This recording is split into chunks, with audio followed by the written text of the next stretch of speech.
Le livre du ciel, tome 15, 18 mars 1923.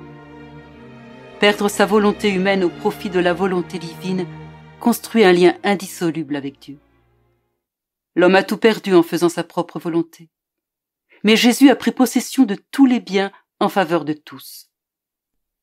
Je m'abandonnais complètement à la très sainte volonté de mon doux Jésus. Ressentant un grand brisement de cœur à cause de son absence, je pensais en moi-même, pour quelle raison m'a-t-il tant parlé de son éternelle volonté si maintenant il m'abandonne? En effet, ces paroles ont percé mon cœur et l'ont mis en lambeaux. Quoique je suis résignée et que j'ai embrassé ses vives blessures ainsi que la main qui m'a transpercée, j'ai la sensation très nette que tout est terminé pour moi. Pendant que j'entretenais ces pensées, mon doux Jésus bougea en moi. Mettant ses bras autour de mon cou, il me dit « ma fille, ne crains pas. Rien n'est fini entre toi et moi. Ton Jésus est toujours ton Jésus. Ce qui attache l'âme le plus fortement à moi, c'est la perte de sa volonté dans la mienne. Comment pourrais-je t'abandonner? En te parlant tant de ma volonté, j'ai établi beaucoup de liens indissolubles entre toi et moi. Mon éternelle volonté attache ta petite volonté à la mienne à chaque mot que je t'adresse. Tu devrais savoir qu'en créant l'homme, c'était notre intention qu'il vive dans notre volonté, et qu'il prenne ainsi ce qui est à nous et vive de nos moyens, changeant en autant d'actes divins les actes humains qu'il accomplirait.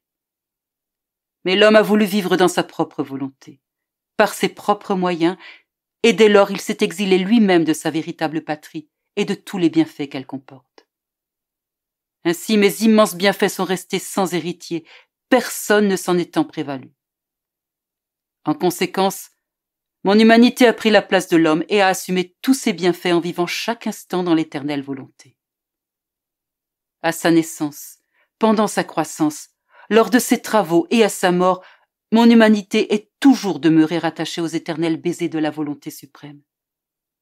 Ainsi, il a pris possession de tous les bienfaits que l'homme ingrat avait refusés. Ma fille, mon infinie sagesse t'a abondamment parlé de ma volonté, pas seulement pour t'informer, mais aussi pour te faire vivre en elle et pour te faire prendre possession de ses bienfaits. Mon humanité a tout accompli et pris possession de tout, pas seulement pour elle, mais aussi pour tous ses frères.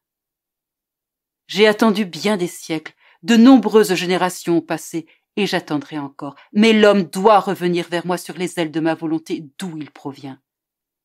Sois la première arrivée. Mes paroles t'incitent à prendre possession de ces choses, et à former des chaînes qui te lient indissolublement à ma volonté.